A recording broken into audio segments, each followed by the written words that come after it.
शांति। आज 8/2/2025 बाप दादा मधुबन से महावाक्य। मीठे बच्चे, तुम खुदाई खिदमतगार सच्चे सैल्वेशन आर्मी हो। तुम्हें सबको शांति की सॉल्वेशन देनी है। प्रश्न, तुम बच्चों से जब कोई शांति की सॉल्वेशन मांगते हैं तो सैल्वेशन मांगते हैं तो उन्हें क्या समझाना चाहिए? उत्तर, उन्हें बोलो, बाप कहते हैं कि अभी यहाँ ही तुमको शांति चाहिए। यह कोई शांति धाम नहीं है। शांति तो शांति धाम में ही हो सकती है जिसको मूल वतन कहा जाता है। आत्मा को जब शरीर नहीं है तब शांति है। सतयुग में पवित्रता सुख शांति सब है। बाप ही आकर यह वर्षा देते हैं। तुम बाप को याद करो और ओम शांति। बाबा कहते हैं रूहानी बाप बैठ रूहानी बच्चों को ही समझाते हैं। रूह मना आत्मा और रूहानी मना आत्माओं का पिता परमपिता परमात्मा ज्योति बिंदु स्वरूपम। तो रूह मना लाइट आत्मा। सब मनुष्य मात्र यह जानते हैं कि मेरे अंदर आत्मा है। जीवात्मा कहते हैं ना, पहले हम आत्मा है, पीछे हमें शरीर मिलता है। कोई ने भी अपनी आत्मा को देखा नहीं, सिर्फ इतना समझते कि आत्मा है शरीर में। जैसे आत्मा को जानते हैं, देख नहीं सकते हैं, वैसे परमपिता परमात्मा के लिए भी कहते हैं परमात्मा माना परमात्मा, परंतु उनको देख नहीं सकते। देखा नहीं है उनको, ना अपने को ना बाप को देखा है। इन आँखों से बाप को भी नहीं देख सकते, खुद की आत्मा को भी नहीं देख सकते। कहते हैं कि आत्मा एक शरीर छोड़ दूसरा लेती, परंतु यथार्थ रीति नहीं जानते। 84 लक्ष योनि को 84 लक्ष योनियाँ तो कह देते हैं, वास्तव में 84 जन्म है, योनि नहीं है। मनुष्य 84 लक्ष योनि नहीं घूमता। हाँ, इस सृष्टि पे जितने जीव जंतु सब मिला के 84 लक्ष योनि हो जाएगा, लेकिन मनुष्य सभी योनि में नहीं घूमता। लेकिन जानवर से भी ज़्यादा दुखी तो हो जाता है, दुख तो उसको मिलता है, जानवर से भी ज़्यादा दुख मिलता है। क्योंकि सुना है कि कभी किसी गाय को भैंस को कैंसर हुआ है, उसका एड्स हुआ है, उसको ये हाथ काटना पड़ा, ये करना पड़ा, सुना है। कभी वो अपने बच्चों के लिए तड़पती है क्या? कभी वो रात भर जग के परेशान होती है क्या? उसको कभी डिप्रेशन टेंशन देखा है कि किसी जानवर को? तो लेकिन मनुष्य कितना तड़प रहा है आज उसके तमोप्रधानता के कारण और विकारों में जाके कितने सारे पाप कर्म करके बैठा है, लोभ मोह काम क्रोधी बन के कारण। तो इसलिए बाबा कहते वास्तव में 84 जन्म है, 84 लक्ष योनि आत्मा नहीं लेती है, लेकिन 84 लक्ष जो जीव जंतु ये धरा पे हो सकते हैं, परंतु यह भी नहीं जानते कि कौन सी आत्मा कितने जन्म लेती है। आत्मा बाप को पुकारती है, नहीं देखा है, परंतु देखा नहीं है, लेकिन पुकारती है कि आओ हमें पतित से पावन बनाओ। आत्मा बाप को पुकारती है, परंतु न देखा है, न यथार्थ रीति जानती है। पहले तो आत्मा को यथार्थ रीति जानते तब बाप को जाने। अपने को ही नहीं जानते तो समझाएगा कौन? इसको कहा जाता है सेल्फ रियलाइज करना। तो बाप बिगर तो कोई करा भी नहीं सके। आत्मा क्या है, कैसी है, कहाँ से आती है, कैसे जन्म लेती, कितनी छोटी है। इतनी सी छोटी आत्मा में 84 जन्मों का पाठ भरा हुआ है, यह भी कोई नहीं जानते। अपने को नहीं जानते, बाप को भी नहीं जानते। ये लक्ष्मी नारायण भी मनुष्य का मर्तबा है ना, इन्होंने ये मर्तबा कैसा पाया यह भी नहीं जानते। जानना तो मनुष्य को चाहिए ना सारी बातें, क्योंकि पूजा पाठ करते लेकिन जानते भी नहीं इनका ऑक्यूपेशन क्या है। कहते हैं ये लक्ष्मी नारायण वैकुंठ के मालिक थे, परंतु उन्होंने ये मालकीपना लिया कैसे, कहाँ से कहाँ गए फिर? कुछ भी नहीं जानते। अब तुम बच्चे सब कुछ जानते हो, आगे तुम भी ऐसे ही अनजान थे, कुछ नहीं जानते थे। जैसे बच्चा पहले जानता है क्या कि बैरिस्टरी क्या होता है, पढ़ते पढ़ते बैरिस्टर बन जाता है। तो ये लक्ष्मी नारायण भी पढ़ाई से बने हैं। बैरिस्टरी डॉक्टरी आदि सबके किताब होते हैं ना, इतना किताब फिर है। इनका किताब क्या है फिर? गीता। श्रीमद् भगवत गीता में भगवान वाच्य शब्द आया है, तो इनका किताब है गीता। देवी देवता धर्म का किताब कौन सा है? गीता। वह भी किसने सुनाई, राजयोग किसने सिखाया, यह कोई नहीं जानते। उसमें नाम बदल दिया, शिव जयंती भी मनाते। वही आकर तुमको कृष्णपुरी का मालिक बनाते हैं। श्री कृष्ण स्वर्ग का मालिक था ना मालिक था ना, परंतु स्वर्ग को भी नहीं जानते। नहीं तो क्या कहते हैं कि श्री कृष्ण ने द्वापर में गीता सुनाई। श्री कृष्ण को द्वापर में ले गए, लक्ष्मी नारायण को सतयुग में, राम को त्रेता में लेके गए। उपद्रव लक्ष्मी नारायण के राज्य में नहीं दिखाते। श्री कृष्ण के राज्य में कंस, राम के राज्य में रावण आदि का उपद्रव दिखाते हैं। ये किसको पता नहीं कि राधे कृष्ण ही लक्ष्मी नारायण बनते हैं। बिल्कुल ही अज्ञान अंधियारा है। अज्ञान को अंधियारा कहा जाता है ना, ज्ञान को रोशनी कहा जाता। अब सोजरा करने वाला कौन? वही बाप है ना, जो तुमको पतित से पावन बनाता है, दुखी से सुखी बनाता है। ज्ञान को दिन और भक्ति को रात कहा जाता। भक्ति करते करते क्या हुआ? अति दुख को पाया। अभी तुम समझते हो। यह भक्ति मार्ग भी जन्म जन्मांतर चलता आया। सीढ़ी आत्मा उतरते आई है, कला कम होती जाती है। मकान भी जैसे नया बनता है, फिर दिन प्रतिदिन पुराना हो जाता है ना। 3-4 पुराना हुआ तो 3/4 पुराना हुआ तो उनको पुराना ही कहेंगे ना। बच्चों को पहले तो यह निश्चय चाहिए कि सर्व का बाप है शिव परमपिता परमात्मा, जो ही सर्व की सद्गति करते हैं। सर्व के लिए पढ़ाई भी पढ़ाते हैं, सर्व को मुक्तिधाम ले जाते। तुम्हारे पास तो एम ऑब्जेक्ट भी है, तुम्हें क्या बनना है इस पढ़ाई से तुम्हारे सामने क्लियर है। तुम यह पढ़ाई पढ़कर जाए अपनी गद्दी पर बैठेंगे। तुम यह पढ़ाई पढ़कर जाएंगे, अच्छे से पुरुषार्थ करेंगे, धारणा करेंगे, ज्ञान योग सेवा में नंबर 1 करोगे, क्या होगा? तुम गद्दी पर जाके बैठेंगे। तो बाबा कहते हैं तुम यह पढ़ाई पढ़कर जाए अपनी गद्दी पर बैठेंगे, बाकी सबको मुक्तिधाम में ले जाएंगे। चक्र पर जब समझाते हैं, स्वदर्शन चक्र, सृष्टि चक्र, तो चक्र पर जब समझाते हैं उसमें दिखाते हैं ना कि सतयुग है, यह अनेक धर्म, सतयुग में यह अनेक धर्म है नहीं। उस समय वह आत्माएं निराकारी दुनिया में रहती है, बाकी सब। यह तुम जानते हो कि यह आकाश तो पोलार है, तत्व है। वायु को वायु कहेंगे, आकाश को आकाश कहेंगे। ऐसे नहीं कि सब परमात्मा है।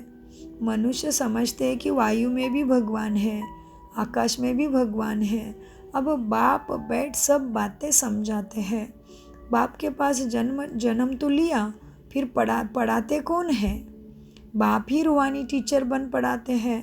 अच्छा पढ़कर पूरा करेंगे तो फिर साथ ले जाएंगे। ऐसे इसलिए बाबा सद्गुरु भी है, फिर हमें साथ ले जाता है।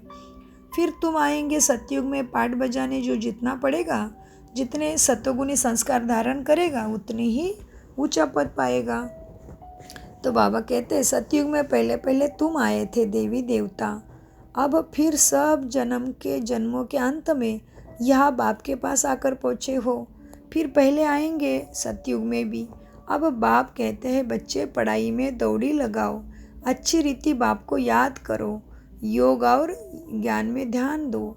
औरों को भी पढ़ाना है तुम्हें, नहीं तो इतने सबको पढ़ाए कौन? हाँ, नहीं तो इतने सबको पढ़ाए कौन? बाप का ज़रूर मददगार तुम बच्चों को बनना पड़े तो वर्षा भी इतना ऊंचा मिलेगा। खुदाई खिदमतगार भी नाम है ना। अंग्रेज़ में कहते हैं सॉल्वेशन आर्मी। कौन सी सॉल्वेशन चाहिए? सब कहते हैं शांति की सॉल्वेशन चाहिए। शांति देवा कहते हैं, शांति मांगते हैं। बाकी वो कोई शांति की सॉल्यूशन थोड़ी होती है। हाँ, बाकी वह कोई शांति की सैल्वेशन थोड़ी ही देते हैं। जो शांति की सैल्वेशन मांगते हैं उन्हें बोलो, बाप कहते हैं क्या अभी यहाँ ही तुमको शांति चाहिए? यह कोई शांति धाम थोड़ी है। शांति तो शांति धाम में हो ही, शांति तो शांति धाम में हो सकती, जिसको मूल वतन कहा जाता। आत्मा को शरीर नहीं तो शांति में है। बाप ही आकर ही वर्षा देते हैं सतयुग का। तुम्हारे में भी समझ जाने की बड़ी युक्ति चाहिए। प्रदर्शनी में अगर हम खड़े होकर सबको सुने तो बहुतों की भूले निकाले, क्योंकि समझाने वाले नंबरवार तो है ना। सब एक रस होते तो ब्राह्मणी ऐसे क्यों लिखती कि फलाने ने आकर भाषण करे। अरे तुम भी ब्राह्मण हो ना, फिर भी दूसरे को क्यों बुला रहे हो। जैसे अभी शिवानी बहन जी का प्रोग्राम पूना में रखा है जगदम्बा भवन ने, तो बाबा वही बताते कि सब ब्रह्मा कुमार हो ना, फिर भी आमुक को क्यों बुलाते हो। तो उस तरह का वो इतना पावरफुल है ना, वो श्रीमत पे चलता होगा एक्यूरेट बाबा का, इसलिए बाबा उसको इतना सेवा करा रहे हैं ना। तो बाबा कहते अरे तुम भी ब्राह्मण हो ना, बाबा फलाने हमारे से होशियार है। बच्चे क्या लिखते फिर बाबा को, बाबा फलानी बहन हमसे, फलाना भाई हमसे होशियार है। होशियार से ही मनुष्य दर्जा पाते हैं ना, नंबरवार तो है ही बच्चे पढ़ाई में। जब इम्तिहान की रिज़ल्ट निकलेगी तो फिर तुमको आप ही साक्षात्कार होगा, फिर समझेंगे हम तो श्रीमत पर नहीं चलते। बाप कहते हैं कोई भी विकर्म मत करो, देहधारी से लगत नहीं रखो। यह तो 5 तत्वों का बना हुआ शरीर है ना, 5 तत्वों को थोड़ी ही पूजा करनी है, वो याद करना है। 5 तत्व क्या देंगे तुम्हें याद करने से, कुछ भी नहीं। भले इन आँखों से जो कुछ देखते हो, भले तुम आँखों से सब कुछ देखो, परंतु याद मन में बाप को करना है। आत्मा को अब नॉलेज मिली है, अपने हाथों से कर्म करते हुए करना ही है, लेकिन मन में बाप को याद करना है। अब हमको घर जाना है, फिर वैकुंठ में आएंगे, देवी देवता बनेंगे। वैकुंठ माना विष्णुपुरी, जहाँ लक्ष्मी नारायण निवास करते हैं। विष्णु क्या है वो भी सहज राजयोगा मेडिटेशन में समझाते हैं। आत्मा को समझ सकते हैं, देख नहीं सकते। वह यह भी समझ सकते हैं, हाँ दिव्य दृष्टि से अपना घर व स्वर्ग देख सकते हैं। बाप कहते हैं बच्चे मन मना भव मध्याजी भव माना, बाप को और विष्णुपुरी को याद करो। तुम्हारी एम ऑब्जेक्ट ही यही है, क्या, मन मना भव मध्याजी भव माना, विष्णुपुरी में जाना। बच्चे जानते हैं कि हमको अभी स्वर्ग में जाना है, बाकी सबको मुक्ति में जाना है। सब तो सतयुग में आ नहीं सकते। तुम्हारा डेटिज्म है, यह हो गया मनुष्य का धर्म। मूल वतन में तो मनुष्य नहीं है ना, यहाँ है मनुष्य सृष्टि। मनुष्य ही तमो प्रधान से सत्व प्रधान बनते। तुम पहले शूद्र वर्ण में थे, अभी तुम ब्राह्मण वर्ण में है। फिर यह वर्ण सिर्फ भारतवासियों के है, और कोई धर्म में ऐसे वर्ण होते नहीं। ब्राह्मण वंशी, सूर्यवंशी और ब्राह्मण वंशी, इस समय सब है शूद्र वर्ण के। जड़ीबूत मनुष्य सृष्टि का झाड़ हो गया है। तुम पुराने बने तो झाड़ भी पुराना जड़ीबूत तमोप्रधान हुआ है। फिर सारा झाड़ थोड़ी ही तमोप्रधान बन जाएगा। तमोप्रधान नए झाड़ में तो सिर्फ देवी देवता धर्म वाले ही है। फिर तुम सूर्यवंशी से चंद्रवंशी बनते हो, पुनर्जन्म लेते हो, फिर वैश्य शूद्र वंशी। ये सब बातें हैं नहीं। हमको पढ़ाने वाला ज्ञान का सागर पतित पावन सर्व का सद्गति दाता है। बाप कहते हैं तुमको ज्ञान में देता, तुम देवी देवता बन जाते हो, फिर यह ज्ञान रहता नहीं। ज्ञान दिया जाता है अज्ञानी को। सभी मनुष्य अज्ञानी अंधेरे में है, ना स्वयं को जानते ना परमात्मा को जानते। तुम हो सोजरे में। इनके 84 जन्मों की कहानी तुम ही जानते हो, कैसे लक्ष्मी नारायण बनते हैं। सत्यनारायण की कहानी तो बोलते हैं, लेकिन अर्थ नहीं समझते कि कहाँ रहता है नारायण, कहाँ है सत्य की दुनिया। तुम बच्चों को सारा ज्ञान है। मनुष्य तो कहते भगवान ने यह सृष्टि रची क्यों, क्या मोक्ष नहीं मिल सकता। अरे ये तो बना बनाया खेल है, अनादि ड्रामा है। अनादि माना आदि ना अंत। तुम जानते हो आत्मा एक शरीर छोड़कर दूसरा लेती, इसमें चिंता करने की क्या दरकार है। आत्मा ने जाकर अपना दूसरा पार्ट बजाना शुरू किया। रोए तब जब वापस चीज़ मिलनी हो। अभी वापस ही मिलना नहीं है तो रोने में भी क्या अर्थ है। वापस तो आती ही नहीं, फिर रोने का क्या फ़ायदा। अभी तुम सबको मोहजित बनना है। किसी भी शरीर के पुतले को मोह नहीं रख सकते, क्योंकि कब्रिस्तान से मोह क्या रखना है। इसमें तो दुख ही दुख है। आज बच्चा है, कल बच्चा भी ऐसा बन जाता जो बाप की पाग उतारने में भी देरी न करे। कितनी बड़ी बात कही बाबा ने। देखो आज बच्चा है, कल बच्चा भी ऐसा बन जाता जो बाप की पाग उतारने में भी देरी ना करे। माना ऐसा कुछ गलत कर्म करता है, बाप की इज्जत भी गंवाने जैसा काम कर सकता है, या बाप के सामने उल्टा बोलना, हाथ उठाना, कुछ भी हो सकता है। क्या क्या होता है हम देखते हैं ना दुनिया में आज। तो बाबा कहते हैं बाप से भी लड़ पड़ते हैं, इसको कहा ही जाता है निधन की दुनिया। कुछ भी ज्ञान गुण शक्तियों का धन बुद्धि में रहा ही नहीं, निधन के बन पड़े हैं। धनी दोरी को भूल गए, धनी सबका है परमपिता परमात्मा। तो परमात्मा है गुण ज्ञान शक्तियों का सागर। तो हम बच्चे के संस्कार भी ऐसे चाहिए थे, है ही नहीं। इसलिए बाबा कहते हैं सभी निधन के बन पड़े हैं, दुनिया ही निधन की हो गई है। कोई धनी धोनी ही नहीं है जो शिक्षा दे। बाप सब ऐसे हालात देखते हैं तो धन का बनाने आते हैं। बाप ही आकर सबको धन का बनाते हैं, धनी आकर सब झगड़े मिटा देते हैं। सतयुग में कोई झगड़ा होता नहीं, सारी दुनिया के झगड़े मिट जाते हैं, फिर जय जयकार हो जाती है। ये मेजॉरिटी ये ब्रह्मा कुमारी आत्माओं की है, दासी भी इनको समझते हैं। हथेलियाँ बांधते समय कहते हैं तुम्हारा पति ही तुम्हारा ईश्वर है, पति ही तुम्हारा सब कुछ है, ऐसे भी कहते हैं। तुम्हारा पति ही ईश्वर गुरु आदि सब कुछ है। लेकिन पहले मिस्टर फिर मिसेज लिखते हैं, तो कितना मान है पुरुषों का। अब बाप आकर माताओं को आगे रखते हैं, तुम्हारे ऊपर कोई जीत पा ना सके। तुमको बाप सब कायदे सिखाते हैं। मोहजीत राजा की एक कथा है, वह सब बनाई हुई कहानियाँ हैं। सतयुग में तो अकाली मृत्यु होती नहीं, समय पर एक शरीर छोड़ा दूसरा लेते, साक्षात्कार होता है।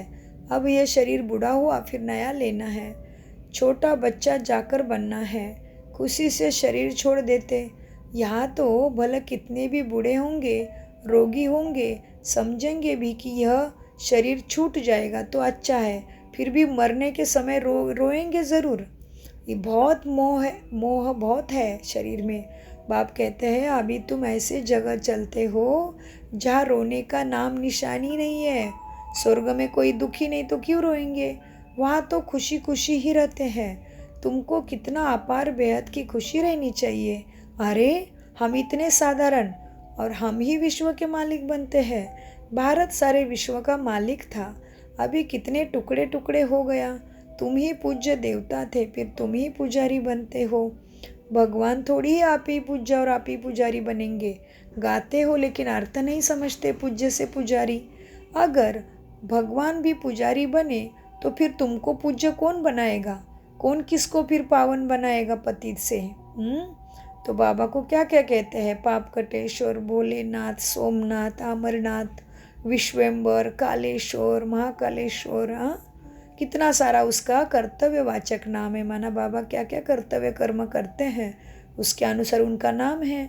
तो बाबा कहते हैं ड्रामा में बाप का पाठ ही अलग है, ज्ञान का सागर एक ही है ना, उस एक की ही महिमा भी गाते हैं, लेकिन समझते नहीं कि वो है कौन।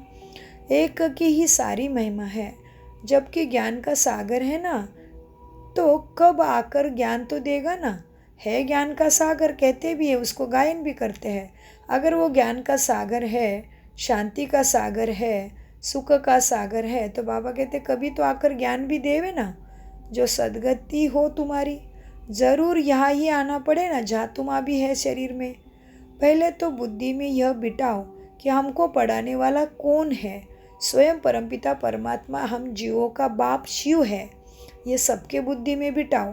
देखो त्रिमूर्ति गोला और झाड़, यह है मुख्य चित्र। झाड़ को देखने से झट समझ जाएंगे हम तो फलाने धर्म के हैं, हम सतयुग में आ नहीं सकते। ये चक्र तो बहुत बड़ा होना चाहिए। सृष्टि का चक्र बाबा कहते जिसमें स्वास्तिका में समझाया है, कौन से धर्म कितने वर्ष से चलते वो भी समझाया है। तो बाबा कहते त्रिमूर्ति ब्रह्मा विष्णु शंकर का चित्र, उसके ऊपर बाबा का है किरणें, गोला माना सबको मालूम है झाड़ क्या है, कल्प वृक्ष का, जिसमें विस्तार से ज्ञान बताया है। झाड़ के टॉप में कौन बैठा है, झाड़ के जड़ा में कौन बैठा है। तो बाबा कहते हैं त्रिमूर्ति गोला और झाड़ मुख्य चित्र है। ये चक्र तो बहुत बड़ा होना चाहिए, लिखत भी पूरी हो। शिव बाबा ब्रह्मा द्वारा देवता धर्म यानी नई दुनिया की स्थापना कर रहे हैं। शंकर द्वारा पुरानी दुनिया का विनाश, फिर विष्णु द्वारा नई दुनिया की पालना कराते हैं। ये सिद्ध हो जाए। ब्रह्मा सो विष्णु, विष्णु सो ब्रह्मा, दोनों का कनेक्शन है ना। ब्रह्मा सरस्वती सो फिर वह लक्ष्मी नारायण बनते। चढ़ती कला एक जन्म में होती, फिर उतरती कला 84 जन्म लगते। अब बाप कहते हैं वह शास्त्र आदि राइट है, वह मैं राइट हूँ, ये सच में देखो। शास्त्र में राइट गायन है कि बाप राइट बताता है, वही खुद ही जानो। सच्ची सत्यनारायण की कथा तो कौन सुनाता है, सोचो थोड़ा। क्या वो सत्यनारायण की कथा सुन के तुम सुख को पाए, अकाली मृत्यु से बचे? क्या सोच रहे हो? बाबा कहते हैं सच्ची सत्यनारायण की कथा तो मैं सुनाता हूँ, जिससे तुम सत्यनारायण लक्ष्मी नारायण बन के सतयुग में राज्य करते हो। सतयुग में है लक्ष्मी नारायण का राज्य। और अभी तुमको सच पता चलता है कि मैं आत्मा हूँ जो अजर अमर अविनाशी है। केवल आत्मा अपना पार्ट बदलती है, शरीर बदलती है। तो बाबा कहते हैं तुम ही जानो। अब बाप कहते हैं वह शास्त्र आदि राइट है, वह मैं राइट हूँ। सच्ची सत्यनारायण की कथा तो मैं सुनाता हूँ। अभी तुमको निश्चय है कि सत्य बाप द्वारा हम नर से नारायण बनते हैं। पहले मुख्य यह भी एक बात है कि मनुष्य को कभी बाप, टीचर, गुरु नहीं कहा जाता। गुरु को कभी बाबा व टीचर भी नहीं कहा जाता, तीनों अलग अलग होता है। बाप है तो बाप है, जन्म दिया, जन्म का कारण बना जो लौकिक पिता हो गया। फिर स्कूल में टीचर है, फिर सदगुरु दूसरा बनाते हैं। तो एक ही कार्य तीनों के द्वारा नहीं होता है ना। कभी कभी कि बाबा मुरली में बताते किसका पिता टीचर भी होगा लेकिन सदगुरु नहीं बन सकता। लेकिन यहाँ पे तो बाबा ही सब कुछ बना है हमारे लिए। तो बाबा कहते हैं पहली मुख्य बात यह भी एक बात है। हाँ, पहली मुख्य यह भी एक बात है कि मनुष्य को कभी भी बाप, टीचर, गुरु नहीं कहा जाता। गुरु को कभी बाबा व टीचर कहेंगे क्या? यहाँ तो शिव बाबा के पास जन्म लेते हो, फिर शिव बाबा तुमको पढ़ाते हैं, फिर साथ भी ले जाएंगे। मनुष्य तो ऐसा कोई होता नहीं जिसको बाप, टीचर, गुरु कहा जाए। यह तो एक ही शिव बाबा है, उनको ही कहा जाता है सुप्रीम फादर ऑलमाइटी। सुप्रीम माना उच्चते उच्च पिता, परम पिता, परम माना उच्च। तो बाबा कहते हैं यह तो एक ही बाप है, उनको कहा जाता है सुप्रीम फादर। लौकिक बाप को कभी सुप्रीम फादर नहीं कहेंगे। सब याद फिर तो उनको करते हैं, वह बाप तो है ही, लेकिन दुख में सब उनको याद करते हैं। जो आत्मा का पिता है उसको ही दुख में याद करेंगे, सुख में कोई नहीं करते हैं। दुख आता है तो कहते भगवान बचा लो, भगवान मदद करो, भगवान सुनता नहीं क्या, कितना कितना क्या क्या करते हैं हम। और सुख में तो भगवान को भूल जाते हैं। तो बाबा कहते हैं अभी इसीलिए गाते भी है, दुख में सिमरन सब करे, सुख में सिमरन ना आए। तो बाबा कहते हैं दुख में सब उनको याद करते हैं, सुख में कोई नहीं करते। तो वह बाप ही आकर स्वर्ग का मालिक बनाते हैं। अच्छा, मीठे मीठे से खिलाते बच्चों प्रति माता पिता बाप दादा का याद प्यार और गुड मॉर्निंग। रूहानी बाप की रूहानी बच्चों को नमस्ते। हम रूहानी बच्चों की रूहानी बाप दादा को याद प्यार, गुड मॉर्निंग, नमस्ते प्यारे बाबा, नमस्ते। धारणा के लिए मुख्य सार, 5 तत्वों के बने हुए इन शरीरों को देखते हुए याद बाप को करना है। कोई भी देहधारी से लगत नहीं रखनी है, कोई विकर्म नहीं करना है। इस बने बनाए ड्रामा में यह सृष्टि के रंगमंच पर खेल को समझना है। इस बने बनाए ड्रामा में हर एक आत्मा का अनादि पार्ट है।